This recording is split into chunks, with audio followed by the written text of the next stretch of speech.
Salam vatandaşlar, salam edi Türkmen milletim, yerleşlerim. Yine bir teyze yıl bosogoda, yine buyuram siz veliyat, kıynaniyat elbette. Yani canınız sağ olsun. Gelecek teyze yılınızdan düşümlü yıllar olsun, toylar getirsin.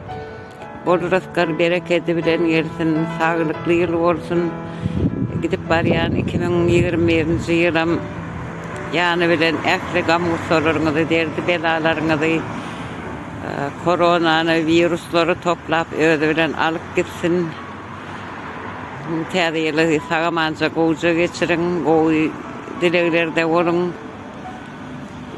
Pesimizme düşmeyin, inşallah təyədə yılları netip olsa təyədə Türkmenistan'da bilece bellemek netip etsin emmemde. İkinci yıl bilen təyədə yılınız bilen kutlayan, təyədə yılda size can sağlık dileyen, təyədə yılda ekli ardı okuyarlarınız kavul olsun, amal açsın inşallah.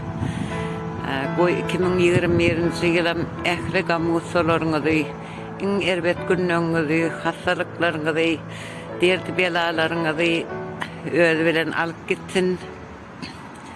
Gelecek yılda ehli arzu okuyarlarınız amal açsın, o yılların biri olsun hayatınızda. Gelecek yıllardaki ehli bayramçılıkları netip olsa təyədə Türkmenistan bilen birlikte kutlamak netip etsin. Sağ olun, go geçirin bayramları. Sağ olun.